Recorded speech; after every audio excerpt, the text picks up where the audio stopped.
do LAC Concursos, estamos aqui novamente, professor Marcelo com vocês, para dar sequência à turma da PM de São Paulo, dar sequência àquela nossa aula de atualidades. Vocês se lembram que nós tivemos uma primeira aula sobre geopolítica, sobre espaço geopolítico, sobre velha ordem mundial, Guerra Fria, que eu parei justamente no final da Guerra Fria, na queda do Muro de Berlim, na reunificação da Alemanha e no fim da União Soviética. Foram 3 anos consecutivos, 89, 90 e 91.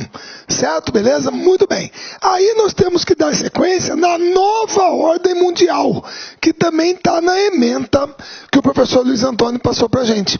Então é a partir daí do fim da Guerra Fria que a gente entra nessa nova ordem mundial. Certo? Muito bem? Então vamos lá. Começamos. Tá aqui ela, moçada. A nova ordem mundial é a chamada ordem multipolar. É o mundo multipolar. Quando nós dizemos mundo multipolar, é porque a gente se lembra que a antiga referência era do mundo bipolar. Estados Unidos da América, capitalismo, União das Repúblicas Socialistas e Soviéticas, socialismo. Então era uma rivalidade leste-oeste, socialismo, capitalismo. Certo? Beleza? Muito bem. Agora não. Agora nós sabemos, moçada, que o socialismo, vamos dizer assim, como teoria sociopolítica econômica, entrou em declínio. Muitos países socialistas se abriram para o capitalismo como maneira de dinamizar as suas economias. Então, nesse momento, o capitalismo é hegemônico. Então, o mundo passa a ser um mundo o quê? Multipolar. Ele passa a ser um mundo multipolar, certo? E você detecta 3 polos de influência, basicamente, no mundo. Tá? Quais são esses 3 polos? Primeiro, eu vou botar aqui para vocês. Tá? Perdão, acho que é no outro slide que eu tinha colocado. Primeiro, o bloco americano. Pessoal, o bloco americano é o bloco que tem os Estados Unidos da América como potência hegemônica e principal área de influência, a América Latina. Porque nós sabemos que o Canadá tem relações umbilicais com os Estados Unidos, certo? Também a população, eu falei isso na aula de geopolítica, a população é anglo-saxã, maioria branca, fala inglês. Beleza, a área de influência é a América Latina. Aí você tem o bloco europeu, capitaneado pela União Europeia, e dentro da União Europeia, a Alemanha como locomotiva, como principal economia, a 4ª do planeta, e como área de influência, a África. Principalmente a África. Certo? Por quê? Porque você tem a questão do neocolonialismo europeu no século XIX no continente africano. Certo? Beleza? E finalmente o bloco asiático, Extremo Oriente, Sudeste Asiático e Oceania, com o Japão e a área de influência, os tigres asiáticos, a Oceania, a Austrália. Muito bem. Pessoal, eu sei que vocês estão estranhando esse mapa e eu coloquei ele de propósito. Por quê? Porque quando acabou a Guerra Fria, e foi criada essa expressão mundo multipolar, era assim que o pessoal enxergava. Esse mapa aqui é um mapa de 21 anos atrás. 21 não, 25 anos atrás. Certo? 3 blocos, 3 polos de influência global, sendo Estados Unidos, União Europeia, Alemanha e Japão, individualmente falando, os principais polos de influência. Certo? Beleza? Muito bem. E outra, você está vendo que agora a divisão do mundo não é mais uma divisão leste-oeste, socialismo-capitalismo. Não, é uma divisão norte-sul, que é essa linha vermelha. Sendo que essa linha vermelha, obviamente, não é a linha do Equador. Essa linha vermelha, você percebe que é uma linha flexível, que separa o norte desenvolvido do sul subdesenvolvido. O norte rico do sul pobre. Se bem que eu tenho algumas ressalvas quanto a essa linha. Por exemplo, a turma botar o Cazaquistão, o Uzbequistão, eu sou contra. A Rússia também é cheio de problemas, mas é questão do lado europeu. Então a turma puxa para lá. Mas essa foi a divisão estabelecida a partir daí. Agora, por que eu estou falando que isso aqui é uma coisa de 25 anos atrás, já é uma coisa antiga? Por quê? Porque foi este senhor aqui que cantou a pedra. Meu caro, se você não conhecia, esse aqui é Jim O'Neill, certo? Ele é chefe de pesquisa em economia global do Goldman Sachs, que é um dos maiores bancos de investimento do mundo, e ele é o criador do acrônimo BRIC. BRIC. Na década de 90 do século passado, ele criou esse acrônimo, BRIC. Marcelo, o que é um acrônimo? Acrônimo, gente, é tipo sigla, que nem FHC, Fernando Henrique Cardoso, ACM, Antônio Carlos Magalhães. Então, BRIC. Que com o som, né, parece tijolo em inglês, mas não é. O acrônimo BRIC significava o quê? Brasil, Rússia, Índia e China. Que ele enxergava na década de 90 do século passado como países com um potencial de crescimento enorme, que então ele denominou de países emergentes. Certos emergentes. Agora, no início do século XXI, nós tivemos o acréscimo da letra S, South Africa, África do Sul. Então, aí o BRIC virou BRICS. Se você pesquisar agora, a nova aposta dele é o MINT, que em inglês quer dizer menta, certo? Mas que não tem nada de menta. Tá? A nova aposta dele para os próximos anos, países que podem ter um crescimento muito acelerado são México, Indonésia, Nigéria e Turquia. Então ele teve essa visão lá na década de 90. E no que isso resultou? Pessoal, está aqui quem é quem no bloco dos BRICS: população, PIB, PIB per capita, inflação, desemprego, IDH. Certo? Quem é quem nesse grupo? É por isso que o mundo mudou. Perceba como que agora o nosso amigo já põe uma bolinha aqui na China, que antes não existia. É claro que essa bolinha ainda não está no Brasil, certo? É claro que nós dois, nem na Índia, e nem na Rússia, e nem na África do Sul. Mas vocês sabem que nós somos considerados países emergentes e adquirimos uma importância maior no cenário global. Os BRICS hoje já são responsáveis quase por 30% do PIB global. Certo? Se você somar os BRICS, dá mais ou menos, talvez 50% da população, um pouco menos. Certo? Representa um grande percentual do comércio externo, principalmente a China. Então, esses países adquiriram muito peso nos últimos anos. Então, aquele mundo multipolar que a gente viu do primeiro mapa, isso aqui foi uma coisa para um primeiro momento, logo que a União Soviética acabou. E ninguém enxergava a China, a Índia, o Brasil, Rússia, África do Sul como potências emergentes. Hoje, esse multipolarismo, ele mudou. Ele mudou, certo? Porque você tem novos países que estão emergindo, estão tendo uma proeminência regional maior, e no caso da China mesmo, uma proeminência global muito mais acentuada. Então a ordem multipolar, ela ainda é vigente. Ela é vigente, certo? Só que os polos de poder, os polos de decisão, eles começam a ficar mais fragmentados, certo? E, inclusive vai ter uma outra aula que eu vou falar isso para vocês, que é a primeira, vamos dizer assim, tentativa de sair fora do sistema de Bretton Woods, porque só para quem não se lembra, moçada, em 1944, antes da Segunda Guerra Mundial acabar,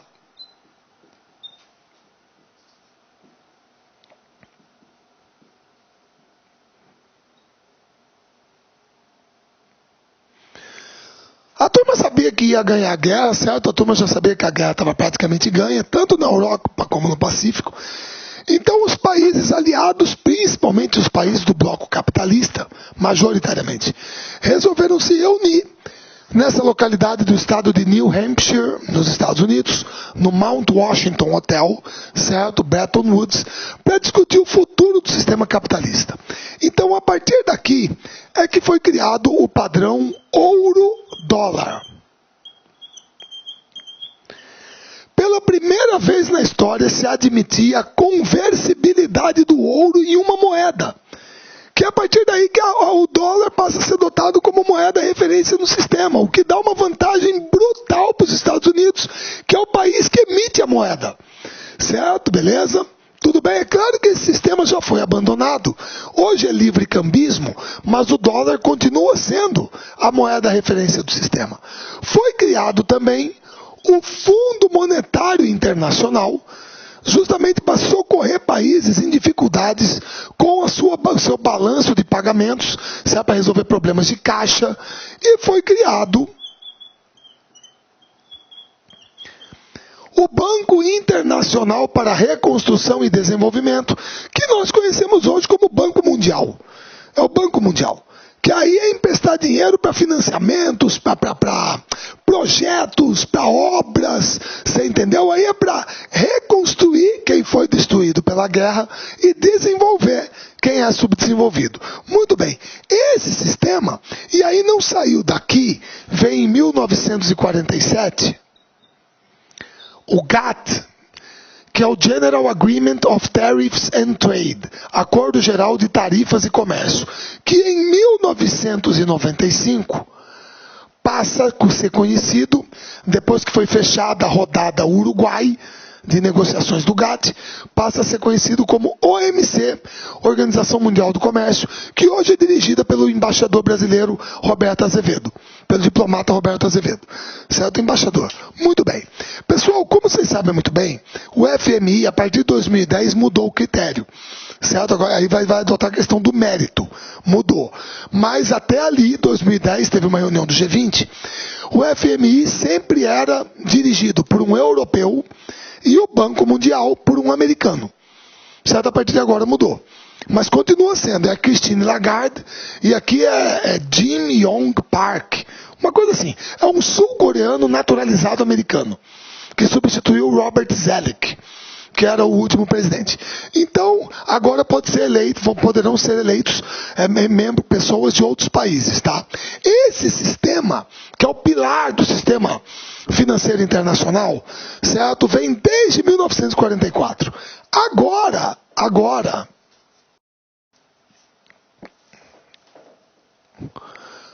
os BRICS estão peitando esse sistema. Não peitando, mas criando uma alternativa. Qual é? Bom, primeiro,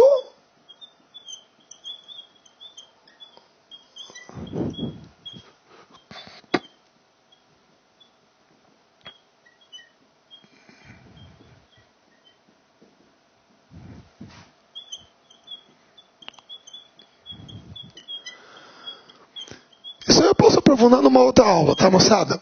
O acordo de contingência de reservas dos BRICS, que é alguma coisa em torno de 100 bilhões de dólares, será a alternativa ao FMI. Os BRICS criarão, já está aprovado, foi aprovado aqui no Senado, um acordo de contingência que vai ser uma alternativa ao FMI. Quer dizer, países que tiverem dificuldades na sua balança de pagamentos, problemas de caixa, não precisarão mais recorrer a só o FMI. Agora eles terão a alternativa de recorrer aos BRICS. Certo? E provavelmente a gente vai adotar critérios muito mais flexíveis ou maleáveis para a concessão de empréstimos. Porque você sabe que no FMI, olha só o caso da Grécia, da Espanha, Portugal. No FMI, para você receber a ajuda dele, você tem que assinar um acordo com ele onde ele impõe condições. Você perde autonomia na sua política econômica. Eu sou de uma geração que cansou de ver pichado aqui em muros no Brasil, fora FMI, que é mais ou menos, o que está acontecendo agora,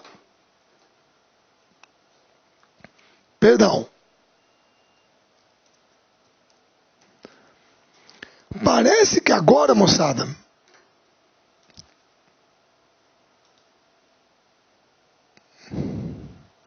é FMI fora de Portugal. Parece que os portugueses não estão gostando muito da receita que o FMI impõe para tirar o país da crise. Coisa que nós experimentamos há 30, 20 anos atrás. No governo Fernando Henrique nós fomos 3 vezes ao FMI. Com Sarney também nós fomos. Certo? No regime militar nós fomos. Lá no Juscelino nós já tínhamos ido. Certo? Nós pagamos a nossa dívida com o FMI e na crise de 2008, 2010, emprestamos 10 bilhões de dólares para o FMI. Então hoje é o FMI que nos deve. Por isso que você não vê nenhuma missão do FMI metendo bedelho na economia brasileira. Hoje eles estão metendo bedelho lá. E parece que os portugueses não estão gostando muito. Tá? Então os BRICS criaram um acordo de contingência para ser uma alternativa ao FMI. E também criaram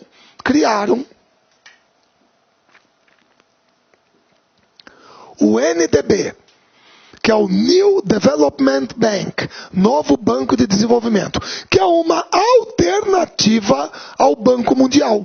Então agora países que quiserem efetuar empréstimos para projetos de infraestrutura, investimentos, obras, etc., ele não precisa ir só no Banco Mundial. Não, ele pode pegar no Banco dos BRICS. Certo? Então, como você está vendo, está sendo criada uma alternativa a esse sistema hegemônico que vinha desde a Conferência de Bretton Woods em 1944. Então, isso também reforça esse sentido de multipolaridade do mundo atual. Certo? Então, hoje, essa nova ordem é multipolar. Beleza, sem problema. Agora, a geopolítica mudou. Nós temos um mundo multipolar, certo? Os conflitos capitalismo e socialismo cessaram. Então, o que nós vimos proliferar nos últimos tempos? Principalmente conflitos étnicos, religiosos, como a questão da Iugoslávia, teve a guerra da Bósnia, a guerra de Kosovo, a questão da Chechênia e do Daguestão na Rússia, da Ossétia do Sul e da Abcásia, entre Geórgia e Rússia, agora da Crimeia e da parte oriental da Ucrânia, entre Rússia e Ucrânia, Hutus e Tutsis em Ruanda, o Boko Haram na Nigéria, o Al-Shabaab no Quênia e na Somália. São conflitos étnicos, conflitos religiosos. E isso é o que está pegando hoje. Só que apareceu isso aqui também. Isso aqui é uma visão geopolítica que vem agora do começo do século XXI, que é a questão da guerra ao terror. Eu acho que vocês se lembram de uma aula passada, que eu falei para vocês quando os soviéticos invadiram o Afeganistão, que eu mostrei para vocês que Osama Bin Laden era amigo. Osama Bin Laden era amigo. Certo? Ele era amigo dos Estados Unidos. Ele recebeu dinheiro, treinamento no Afeganistão para lutar contra os soviéticos. Certo? Beleza? Ali ele era amigo. O que fez com que Osama Bin Laden se tornasse inimigo dos Estados Unidos? Pessoal, é que durante a Guerra do Golfo de 1991, quando Saddam Hussein invadiu o Kuwait, a ONU autorizou a formação de uma coalizão de países para ir lá e expulsar ele do Kuwait. Essa coalizão foi liderada pelos Estados Unidos da América. Como você está vendo, esse aqui é o mapa que mostra como foi organizada o que foi chamado na época de Desert Storm, Operação Tempestade no Deserto. Perceba que você tinha França, Reino Unido e Estados Unidos da América, as outras tropas, envolvidas nisso. Países como Itália e Alemanha também mandaram aviões para fazer parte dessa coalizão. Está aqui o Kuwait, o país que tinha que ser libertado do Iraque. Está aqui o Iraque. Onde estão essas bases onde as forças armadas britânicas, francesas, americanas estão estacionadas para... Olá, meus amigos! E aí, gostou da aula do professor Marcelão? Quer continuar assistindo essa videoaula? Aliás, você quer fazer essa isolada de Geografia para a PM de São Paulo, concurso 2016 e 2017, item a item do edital. De novo, item a item do edital, atendido aí por essa grande isolada do Marcelão. No total são 14 videoaulas, uma carga horária de 15 horas e 58 minutos. Essa nossa isolada da PM de São Paulo, de Geografia, custa apenas R$ 60 e você pode assistir durante 60 dias, ou seja, quantas vezes quiser e na hora que desejar. Outro recado importante, professor, eu quero fazer o curso completo, gostei da filosofia do LAC. Então acesse o nosso site do LAC Concursos, porque nós temos aí o curso completaço, custa apenas 10 mensalidades de R$ 25,00, um curso super atualizado. Nós já atendemos concurso da PM de São Paulo desde 2012. 2012 até a presente data, nós realizamos todos os concursos da PM de São Paulo. Bacana? Último recado. Quer esse material de apoio do Marcelão? Então, tem um link aqui embaixo, pode clicar nesse link, acessar nosso site, fazer o download gratuitamente, só aqui no LAC Concursos. Um forte abraço, fique com Deus e espero você. Tchau, tchau. Clique lá.